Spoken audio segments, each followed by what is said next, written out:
What up, Oiler Nation? What's going on, Mr. Alim? Hey, buddy. How's everything How are you going? doing this summer? It's going. How about you? Well, I mean, just before we started recording, I was about to have a heart attack just looking at all the headlines and stuff. Yeah, We just finished our pod before even recording.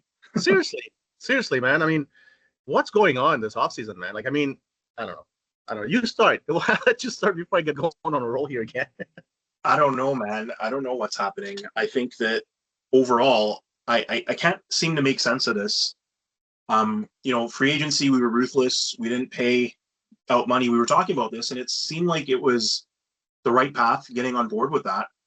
And then we go out and we trade our arguably second best prospect next to I consider him our second best prospect next to Savoy, because I still think he's a prospect, right? For this Ike Howard guy. I don't know if he wants to be called Ike. No one ever calls him Ike. Should we call him Ike? I don't know. Or should we I'll stick call to him Isaac? whatever he wants to be called as long as he puts the puck in the net. Yeah. So then we I'm gonna say started off feeling pretty good.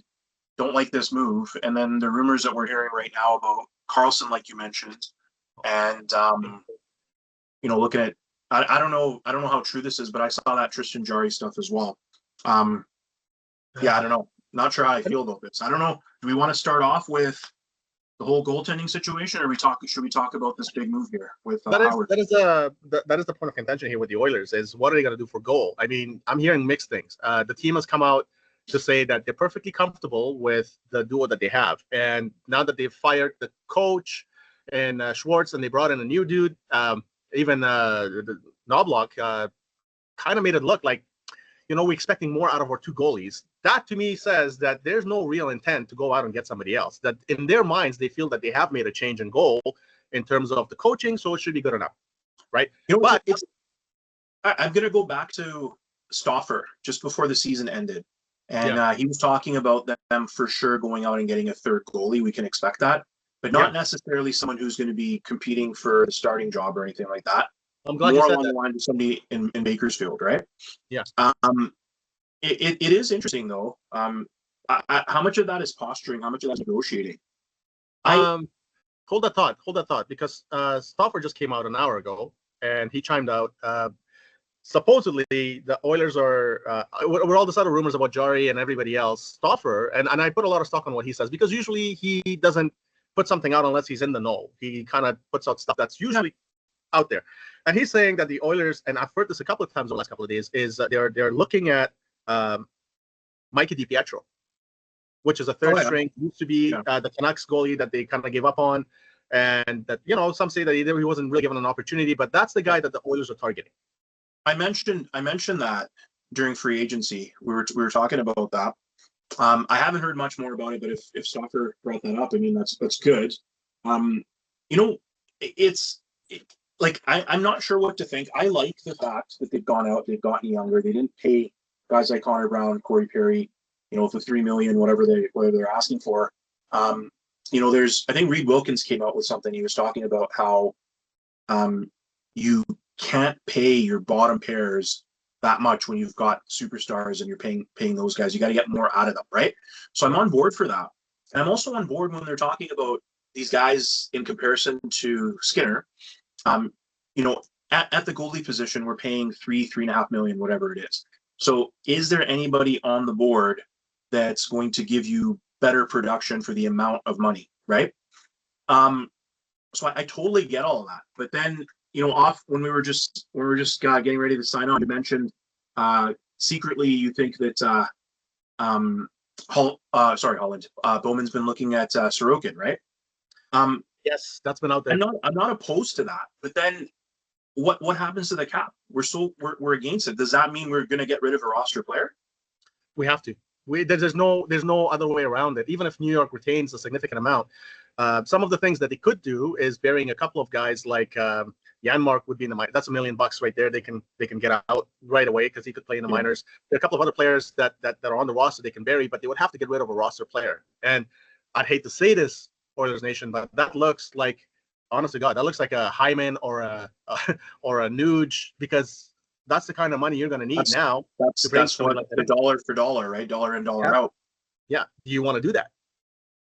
Well, I mean, Damn if you do, damn if you don't. That's yeah. that's the way I look at it, right? And it's frustrating, but that's where we're at now, right? Who else would you get rid of? I look at. I know they got this kid out of Tampa, right? Ike, and everything I've read about the guy, I don't know a lot about him. He seems like he's legit. He's going to be a contributor. And Stauffer seems to think that he's going to be top two lines, right? Like he's going to be playing the top two lines. Let's hope he pans out like that. Some of the other signings we haven't talked about yet. Mangiapane is going to be a great addition. I've always liked the guy. Really, I think he hustles. There's no. Oh, you haven't. No. I actually I do like the guy. We hated the guy, so that's a good thing because he played in Calgary, right? So, well, we hated him, but I like you like the way you like the way he plays. I get what you're saying. He plays hard, and I think that there were other teams that wanted him. I mean, he's come out and he said that he was offered upwards of over $5 million a year, and he decided to come to the Oilers because both McDavid and Dry called him and said, "Hey, man, get your ass over here." So that's great, right? So on that note, just McDavid calling him, Draisaitl calling him, everybody seems to be thinking that McDavid has got one foot out the door. I mean, not everybody, but mostly people outside of Oilers Nation. Good point. Is he going to actively recruit and bring guys here? I know the flip side of that is that Mangiapane signed for 2 years, right? So beyond 2 years, who knows, right? And I think that's what Friedman and all these other guys are getting their take. But what people forget is if McDavid signs for 2 years, that means that it's 3 years because he still has his last year of his last contract coming up, right? So that will be 3 years.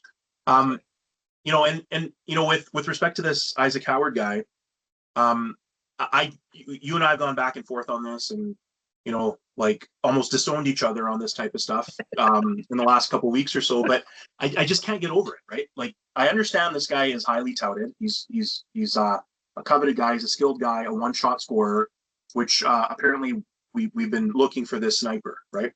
But let's not sleep and let's not forget how high we were on Sam O'Reilly, right? Yeah, he was great. I love the kid. But when I just can't get over this, right?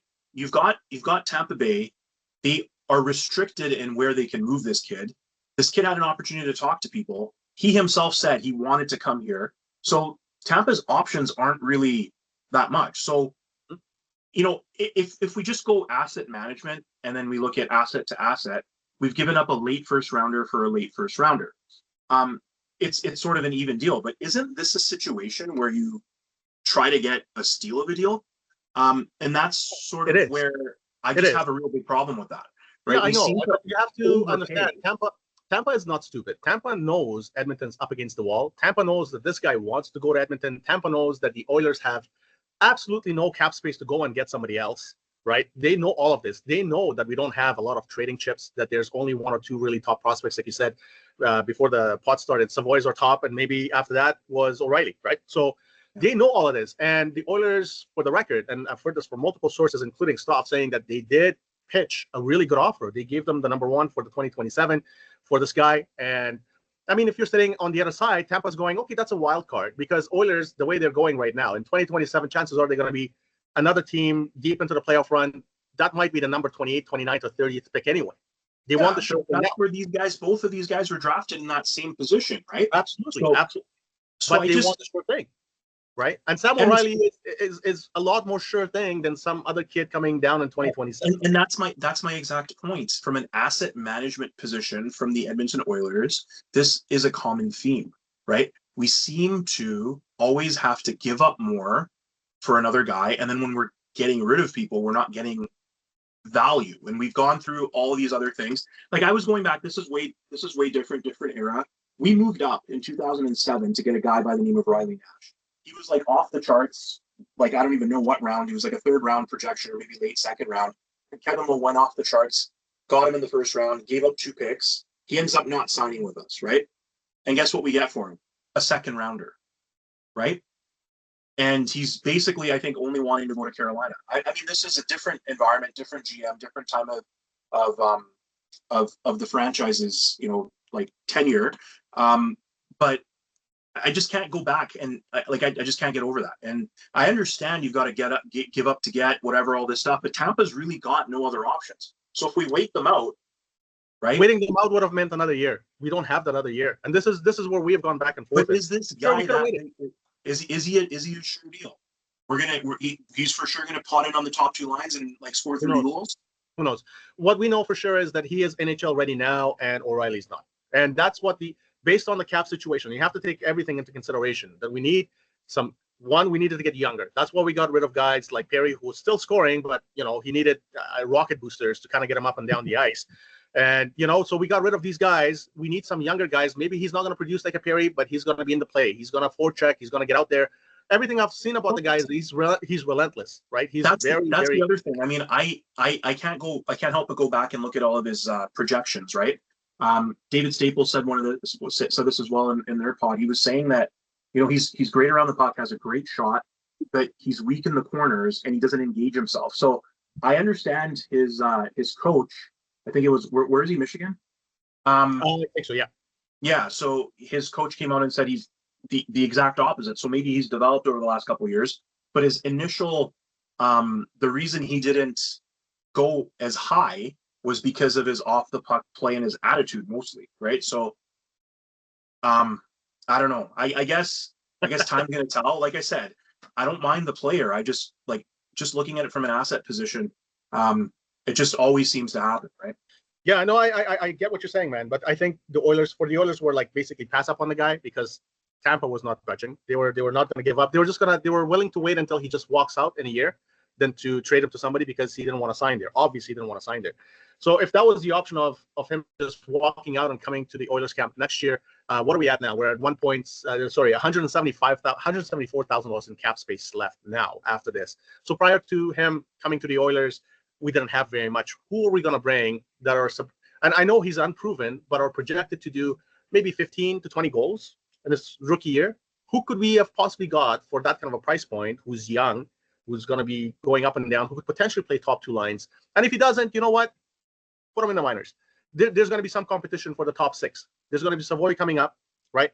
There's going to be this Isaac kid. There's Mangiapane is obviously there. Let's talk about that. The next point of contention, if you will. How many guys, undersized guys, do we have vying for top six roles now? We've got Savoy. We've got this guy. Who else? Look at the top six. And what did we say our issues were? Yeah. Right. What did we say our issues were? Coming out of the first series against Florida. If we got to beat Florida, like everybody's saying, we got to beat Florida. So we get smaller, maybe we get faster. I keep hearing though that these guys they don't play small. Like Mangiapane doesn't play small. No, he doesn't. It's not like a guy like Marchand is a towering force, right? Yeah. But I don't know. That's another thing. I think, in all honesty, the Oilers have kind of punted the ball down a little bit because next year we do have a little of, even with the McDavid signing, and we've got some cap space. Yeah, we do have cap space. Yeah, I think we're saying with McDavid, 30-ish million. If we take into account McDavid a free agent, 50-ish million, right? Yeah. So I mean, that's what they're doing right now, is working with what they have. There's not a whole lot they could do with the Nurse situation because he's not going to go anywhere. He doesn't want to go anywhere. I hate the fact that I really hate the fact that they had to sign Bush at a 10.5 because every indication is, even Stauffer saying that there was a really good, indicator that they were going to sign him for 9.5, which would have been okay. But because Carolina stepped in and threatened, and I think, we don't know what happened in the background, but I think his agent kind of communicated with the Oilers that, there's a bigger offer. We're not going to sign it, but that's what it is. Or maybe even more than that. Unless you guys kind of come up, we're going to go that way. So it's leaving money on the table. And I know that they were kind of forced to go to 10.5, but that has impacted the team a lot. Now you've got Darnell Nurse at 9.25. You got Bush at 10.5. You got obviously the McDavid contract, and Leon's going to be over $14 million. Dude, it's hard unless this cap goes up. The Oilers are kind of like stuck with that core because who are you going to trade? All the other pieces that are surrounding these guys are not really disposable. I wouldn't get rid of a Hyman. He's your heart and soul kind of like grinder who goes out there, does all the hitting. You're going to get rid of Nuge? Come on, man. He's our Swiss Army knife. He does everything for the team. Who can you get rid of? When we start talking this way, I just get so depressed and disappointed, and I don't want to talk about anything else because what's the point? We've now, we've got Hyman, who's going to be 33, 34 years old soon, right? We've got Nuge, who's going to be 30. He's 32. He's going to be 33. We've got Leon, he's turning 30. McDavid's going to be 29. Nurse is 31, 32. we got to start thinking about moving on from some of these guys, right? Like at some point, Hyman's gonna stop producing. I mean, we were very concerned this year about that happening, and so like I like again, we were talking about this offline in the last couple of weeks, and I kept saying I don't want to be pessimistic, but we're trying so desperately to win one goddamn cup that we are, we're like betting the entire franchise on this, and Yeah. this is kind of like my worst It fear. has to happen, man, because like you said before, even before the pod, if McDavid is calling players and telling them to come over here, he has an active role in this. This is not the time where you mess around potentially losing best player ever because you're gonna cheap out on a player or two. Or I get it. I understand what you're saying. We have to start planning for the future. A lot of these guys are getting older. Hyman just turned 33 in June. Some of these guys are coming off the contract. We're gonna lose Ekholm, I think, next year, right? Because he's in a final year next year, and yeah, but Ekholm, I mean, he's definitely not getting $6 million. We might be able to re-sign him. Also, this is a big year for him because, I don't think I think he's been trending downwards. To be honest, I like the guy, but he's getting a little bit slower. He's getting injured more. Yeah, he's one of those defenders that kind of gives everything every game. It's going to catch up to you over time, and he's going to be pushing. What is he? 35. Should be 35. Yeah. Yeah. So it's some of these older guys have to go, and we are going to be that team where, if you look at historic, like a Tampa, or you look at the players they lost after even winning their cups, they lost some solid, much younger players. They did, but they won a cup. Right? Yeah, and that's where we are. We might have to lose those younger players now in the process of doing it, but we have to do it. We have to get that cup. You know what? You brought up Tampa, and if we go back, this wasn't an easy road for Tampa either. 2013, I think they made the conference finals, and Boston just beat the crap out of them. I think Rolison was in net. So 2013, 2015, they were knocking on the door, right? Because they made the finals in 2015. They lost to Chicago. They lost in conference finals in 2013. And then their time finally came in 2019, right? But the reason their time came at that point in time, how old was Stamkos? Stamkos is what? Yeah. He was drafted in 2008. So he's born in what? What would that make him? 91, right? 90 or 91. So what would that make him in 2019? 28, 29 years old, right? Yeah. So the rest of those guys, like they made some savvy moves. They brought in, I think they drafted Sergachev, or no, they traded Drouin and got Sergachev. They went in and they made these savvy moves.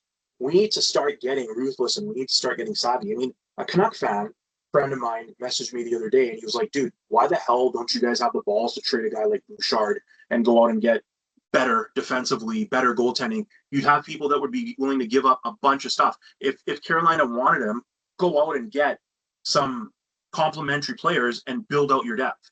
And you know what? Bouchard, I just got his jersey. I like the guy, but really, why? I mean, with the Nurse contract, can we really have, how much is that? $20 million tied up? Well, I think you're right. You're right about that. That day's coming, Elaine. That day's coming, and I think we're honestly, now that you've mentioned it, I really think we're 2 years away from that D-Day of revamping the team in a big way. Because Nurse in 2 years, his no movement clause it's modified. I think as soon as that happens, he's likely to go. But on the flip side of it, in 2 years, the league cap is estimated to be about $114 million, which is significant, right? So as long as we can keep some of these players under tabs, and I know we have some young players that are coming up. What if a kid like Ike Howard works out and he's scoring 25 goals? He's going to demand some money, right? So that's going to be shrink. That D-Day is coming when we have to get rid of some of these guys. I really think Savoy, the last time I saw him play, I know he only played a handful of games, he looked solid. He looked like somebody who was about to get it, but they buried him again in the minors because of his age or experience or whatever it may be. I think he is going to contribute in a really good way. That day is going to come when we have to make a decision. We keep these young guys, or we hold on to the guys that we have already signed. And I think Nurse will be gone as soon as that modified no trade kicks in. I think he's a goner. At that time, I think Connor's going to really weigh in on his decision. This is probably why he's not going to sign a long-term contract with the Oil, because he's besties with Nurse and obviously Draisaitl, but he's going to see which direction the team is going. Like he said, if there's an opportunity to continue winning, even if they trade somebody like Nurse, but they have those pieces that will continue with the team's success to keep on pushing, he'll do it. You don't want to be like in a situation where Crosby is loyal. but the team, they bring in this guy from Toronto who did nothing, and the GM, Dubas, and now he's destroying the Penguins in not so many ways. He's rebuilding, but you've got a guy like Crosby, 35 years old, 36 years old, scoring you like 30 goals plus. 38 years old. 38 years August 7th, he's going to be 38. Right? So you don't want to be that guy. You don't want to be in a losing, rebuilding team just to keep your legacy. I think those days are gone where players just want to be part of one team in their legacy. They don't care bouncing around. I hope not. Yeah, I don't know, man. I hope not too, but I just think that it depends a lot on what the Oilers do with these younger players and the older guys that have been around and getting paid like crazy. I agree with you, but it's funny because you look at the Penguins, you look at the Blackhawks, you look at Tampa, look at the LA Kings, right? All of these guys had cap casualties. They had to overpay, and then they had to, diminish rosters, and they sort of had to go into rebuild mode or retool mode at least. In the case of Tampa, they've been able to sort of retool, but they all won cups. Like Chicago has 3 cups to show for it. Pittsburgh has 3 cups to show for it. Right. Tampa has 2 cups to show for it. What do we have to show for it so far? 2 finals appearances. 2 finals appearances. You do get a banner for that, so I don't know. Yeah. Western Conference champions. Just call us the Buffalo Bills, right? No, don't label. I look at well, we're talking about that. I know the new CBA, they're gonna try and close this stupidity of players on IR and getting touched on this again. Go off the Vegas man? This is what. Yeah, I'm gonna go off on this again. How, like they come up. Oh, you're frozen. Hang on. You're frozen. Hang on. You froze for a moment. We missed the first part of what you were saying. Go ahead. Okay, Restart. so what I was saying is, the CBA happens, and they're talking about closing this loophole of players going on LTIR, and then the team getting that benefit of getting another player in. As soon as that announcement comes, like what happens? Vegas announces that Pietrangelo is beyond damaged, and no, he's not going to retire, but he's going to go through significant surgeries, and he's going to be basically we get $10 million in cap space until next playoffs, and he's going to come back, and everybody knows it. Every fan knows it. Everybody's pissed off about it, but they're not going to get investigated for that.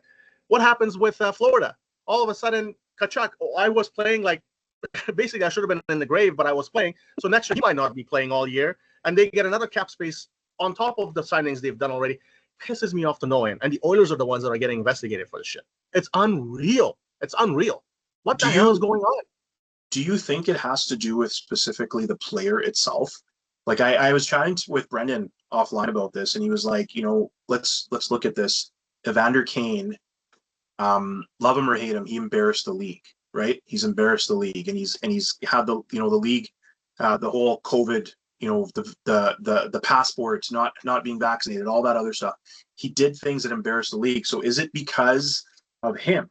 And now that what has Pietrangelo done to make the league proud? The double hand chopper on Leon's forearms almost broke both his arms. Or point. What has Tkachuk done with his classless, name calling and all the shit that he does, the padding of injuring the goalie? The guy who is that what the league is proud of? Because I don't get it, man. I don't get it. I mean, everything Evander Kane's done is on his own time, outside of the league's time, on the ice.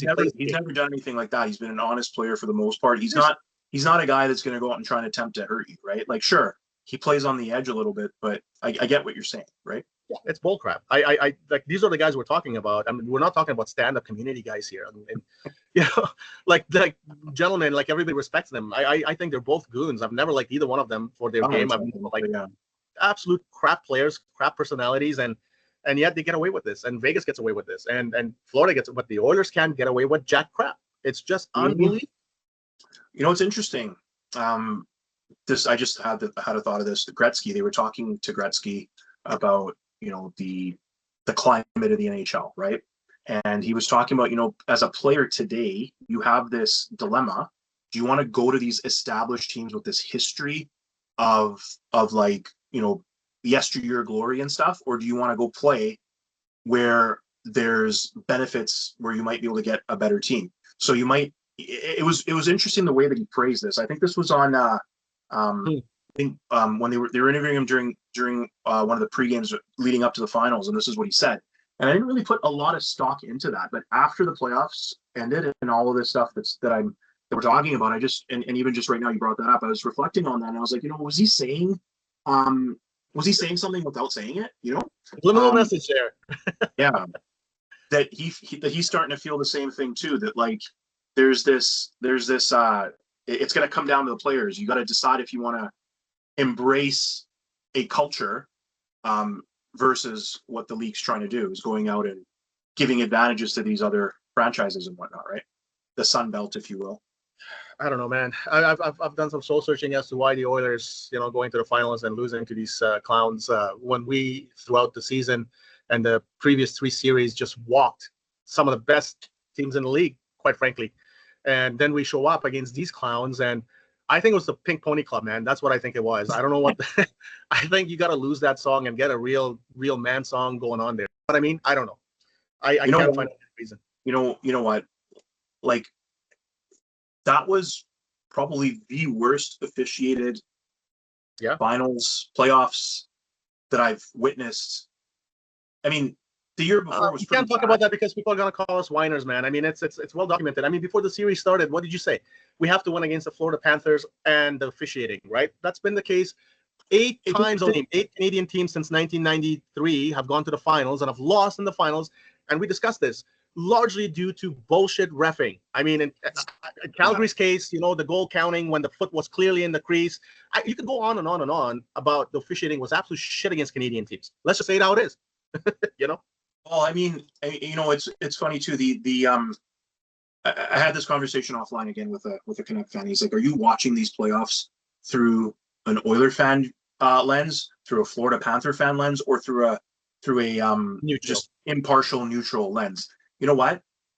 I feel like we're pretty, like, I know we come across as homers and whatnot. We're letting off some steam here, but I feel like overall we're pretty realistic and we're pretty unbiased when it comes to that type of stuff. Yep. When you're justifying, they're just a goon team, that's what they do. They're gonna play that way. Well, you know what? You can't play that way. You're not allowed to play that way in the regular season. So why are you all of a sudden, and you're not even allowed to play like that in the playoffs. All of a sudden, you're allowed to play like that. Why? Well, hold on. Let me correct you. The American teams are allowed to play that way. Canadian teams can't. Yeah. They're still held to the regular season standards because you touch somebody and you go to the how ridiculous was it that if we played those tapes back side by side, you would just be shaking your head because you feel like AI has gone in and made these edits, but they're legit, right? It's crazy. 7 penalties in one. What was it in one period? What the hell was that for? Oh, dude, don't get me started. But let's not. I'm not even going to touch that. It's just a ripple effect. But you know what? Let's not get started. I think that's the way for the league to kind of nudge superstars like McDavid to move on out of a small market Edmonton team and go to a team like Florida where they get the benefit of the doubt, or Vegas, or Los Angeles, or whoever, right? Because that's ultimately what that's their wet dream is to get a superstar like him out of a small town like Edmonton and get him into big so they can grow the game. But they're so stupid in terms of this is the face of your league, even though he's playing in a small market team and he doesn't get away with nothing. As a superstar, he gets no protection. He gets away with nothing. You're going to give him that when he's on an American team or a big market team, even Toronto for that matter, which is absolute bullshit, man. It's you're absolutely right. The funny thing also, these guys, there's so much potential here that they could they're so worried about growing this game in Florida and in these areas like they're talking about going to Atlanta for the 3rd time. What they sometimes forget, and guys like McDavid, they're small town Canadian boys, right? So this is it's a story. You can build so much around this, and we're not like you hit this a little while ago. We were talking about what about the game in Europe, right? What about the game what about the game in Buffalo? What about the game in Minnesota? Right? These are places. These are hotbeds for hockey. Why are we not trying to grow? Man, if there's one thing back a long time ago, man, you know that you're gonna have. I don't get it. You don't get it. I don't get it. Any Canadian town would support hockey 100%. The only reason 6 years in a row now between Florida and Tampa, they've been in the finals, is why you have fans there. I promise you, if next year they get kicked out in the 1st or 2nd round, it's done. That rink is going to be empty again. That's what you're dealing with. It's ridiculous. But I don't know. And the expansion to 34 teams, even Aleem, it's There, annoying. there clearly, listen, there clearly is not enough talent out there for high level hockey, or else we wouldn't be going back to this clutch grab, this, that, whatever. There isn't enough, and these guys are looking to go and expand teams further, right? So stupid. It's just so stupid. Like it's so watered down already. Like, I mean, the quality of play is going to go down. I don't know. I know it's a money grab. They're all about money, but you know what? Rather than keep on expanding, why don't you make your current game more consistent, more enjoyable for the fans? You've got 32 teams right now. You want to go to 34 teams, 32 teams. Most of these fan bases are supporting their teams. Make the game better for them. Make it better before you start expanding to more watered down. Anyway, I agree. I don't know what the thinking is, but I honestly cannot wait till Gary Bettman's out of the league. I can't wait. It's old school thinking. They're looking at their old parameters. They're not looking deeper. They've got so many different avenues for marketing and whatnot, but they're just looking at whatever their old metrics were from like 30 years ago, right? Mm-hmm. We've got an old school, like a guy without vision. I agree with you. I can't wait till he's out of the league, but it's more than just him, because it's the head office. It's all these people, right? Yeah, it's the ownership too. Yeah. I mean, at the end of the day, these guys are getting paid and their pockets are being lined.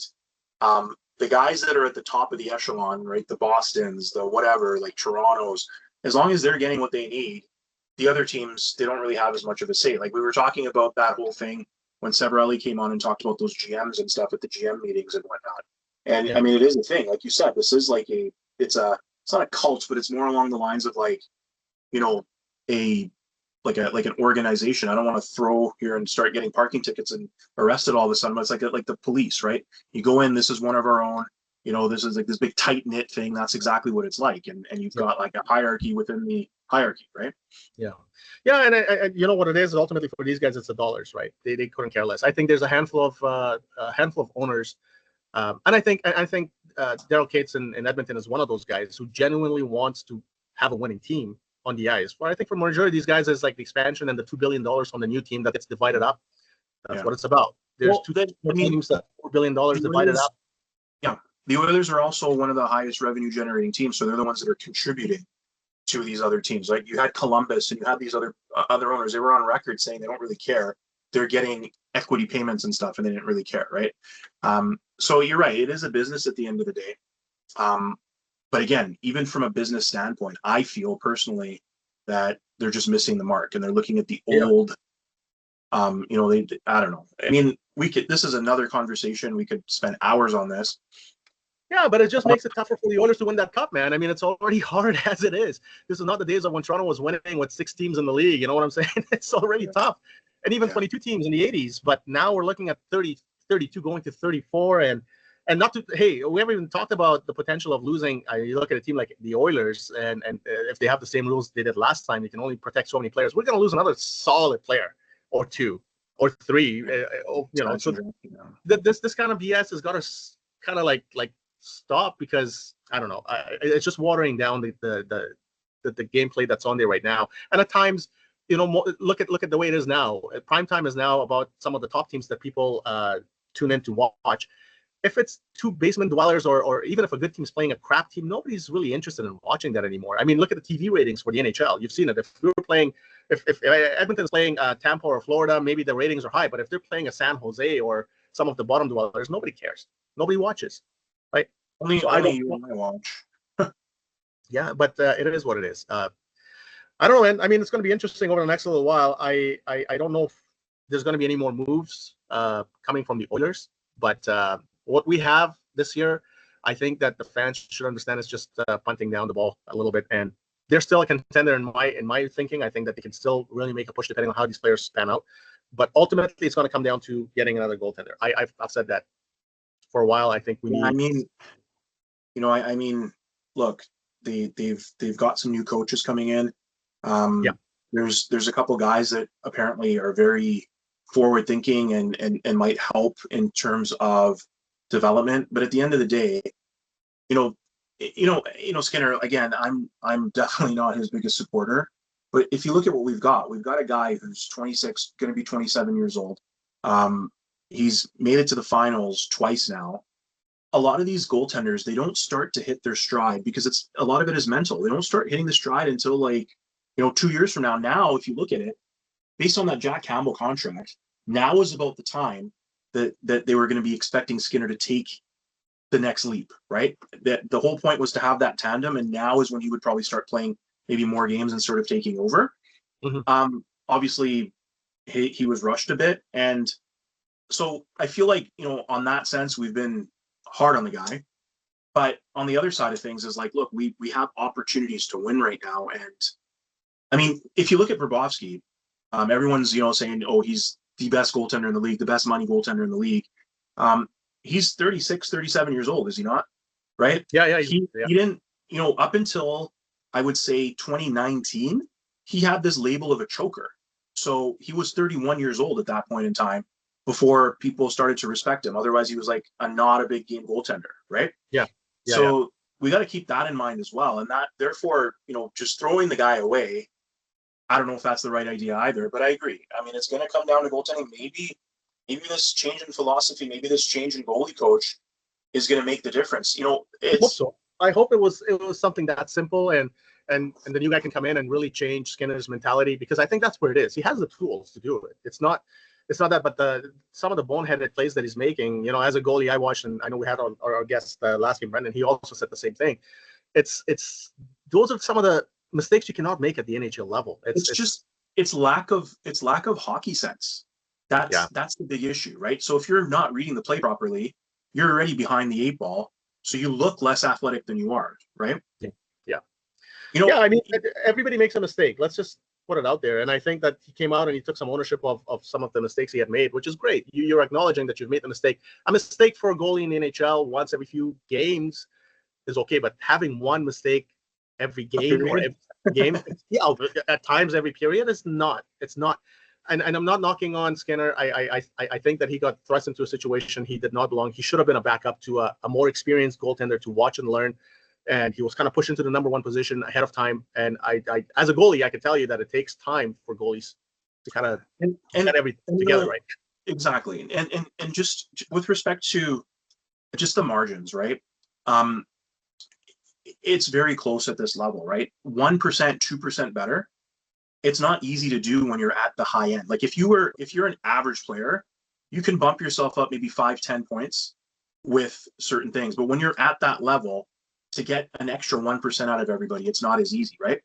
And I mean, when you break it down, all elite teams are going to give up chances. You give up grade A chances, you give up grade B chances. What our problem is if you look at league average stops, I think 95% of grade Bs and like 90 grade A's, and then like 70% of 5 alarm chances, right? We're below in all aspects. So that's the difference in a 4-2 game, for instance, right? And that's how thin the margins are, right? So I mean, and we're not even talking about the team psyche when a goalie kind of makes one of those saves and what it means for the team, especially on a big game, Game 7, or any game in the finals for that matter. Absolutely. And Absolutely. But let's say you're flat and Connor McDavid comes out, burns the crap out of you fall on the ground, but your goalie makes a big save, and then there's a rebound and the goalie makes another save, and then Connor Brown glove save. All of a sudden, you're like, whoa, okay, we need to wake up, and we go down the floor, we go down the ice the other way, and boom, we score. Yeah. What a change in momentum, right? If one of those 3 chances go in versus one going in against you when you've got it's become predictable. Like I said, my son 13, and breakaway would happen, and he would already be like, oh man, they're gonna score. It's like that predictable. Either they're missing the net or they're scoring, right? Yeah, either they're gonna miss the net or it's in. Like he would just get up and he would just turn away from the TV like they're gonna score, and it's become that predictable. Like I mean, but the flip side of that is, why are we giving up so many breakaways? We're not getting that. I agree. I agree. I don't know what it is, man. Something's got to change. I mean, like I said before the pod started, I don't know who was rating the different teams and their defensive core. He was top, right? Yeah. So at worst, we're top 10, right? We cannot be worse than top 10. Maybe it's just like, it's not defensively. Is it defensively that we were rated top? No, right? I think it's overall. I don't know. I quickly glanced just before we came on, and I saw that they said that they said the defensive core is Maybe we I don't do have to. think though, I do think having a full year of Wallman is going to make a bit of a difference. Um, I mean, we're gonna have to see what happens. Like, I don't understand the Emerson signing. I don't understand. Stetcher's still around. Is that our top six? I have a feeling this regular guy, he's gonna have something to say. They kept him on the roster. He's probably gonna get an opportunity. That was Evan Bouchard's line mate, I think, with the London Knights as well, right?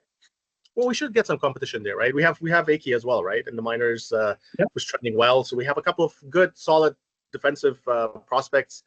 I think the team's going to be okay But why do we defensively. sign Emerson for 2 more years, then? Right? Sorry? Why do we sign Emerson for 2 more years? Emerson is 24 years old. He's a young player. He's got a lot of potential.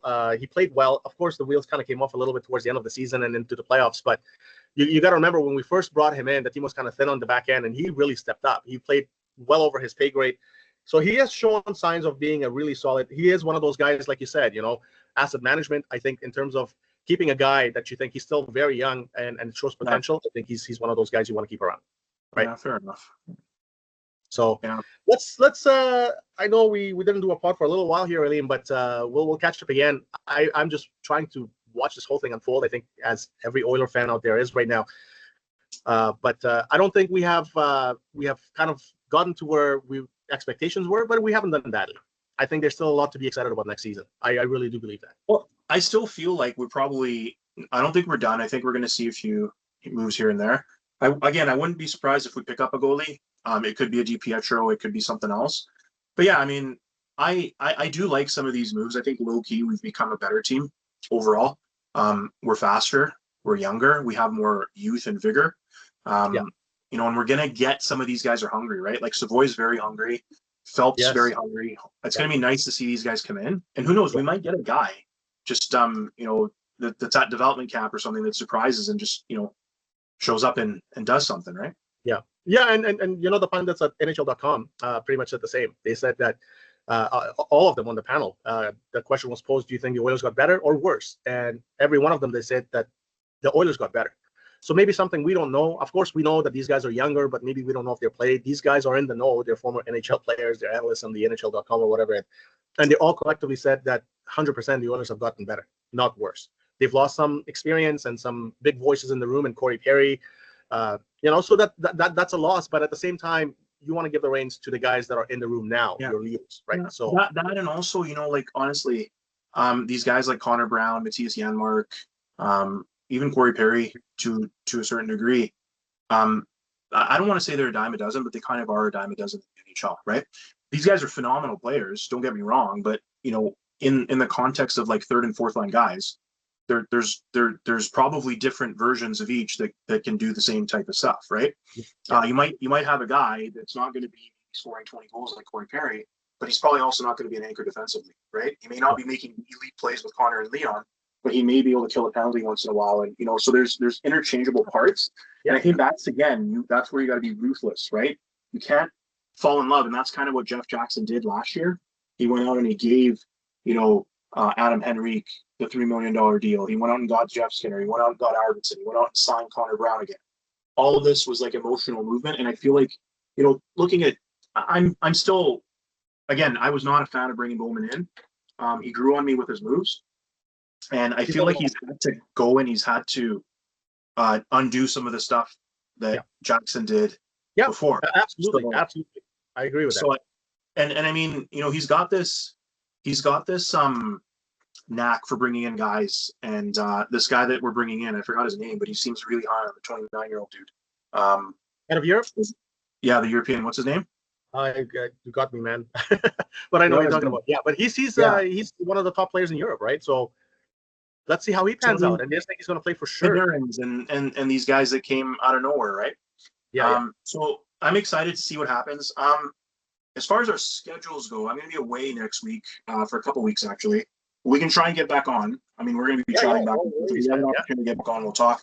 Let's see what happens. Off season, man. There's so much going on. You can come on all the time and talk about it, but then, you also want to get away from it a little bit. I'm impressed thinking about it. We're 0 for 2 in the finals now. These guys are a year older. I look at it like we made it to the finals. We're the second best team in the league 2 years in a row. in spite of what happened in regular season, don't forget we had a rough regular season of points last year, right? Listen, who won the silver medal in 1996 when Donovan Bailey or whatever his name was that his name? When he won the gold, who won the silver? Yeah, Remember? I know. Who cares? Yeah, I don't either. No, I'm just trying to make it a little bit more palatable. But listen, man, the Oilers can quickly come up with some money. Like I said, they can vary 1 or 2 contracts in the minors, and like guys like Janmark, they can buy out a Henrique. That's an easy $3 million for you. I know it's going to hurt. It's only 1 more year, right? So it's not going to be like atrocious. If there is a possibility of getting some of these guys, I think they'll do it. And I think we should stay tuned. I think that if something significant happens like that, we'll come back on the pod right away. But otherwise, I want you to enjoy the rest of your couple of weeks off here, man, and take it easy. Before you know it, it's September and it's training camp. Right? Well, we got to hit our training camp too. We got to hit September strong. Yeah. Yeah. Okay, There's some interesting training camp invitees, I think. There's a lot of names out there apparently still, right? So who knows who they can invite to the tryouts? Some guy, it'd be some interesting PTOs. I mean, we're definitely going to do a pod before that. We'll see how the next couple weeks pan out, but yeah, we'll definitely get together again. At worst, first couple weeks of August for sure. Sounds good, man. All right, buddy. Enjoy the rest of your rainy Vancouver time, and I'll enjoy the sun here in Calgary. It's actually nice today for once. Awesome, man. Enjoy it. All right, buddy. Talk soon. Okay. Later, Oiler Nation.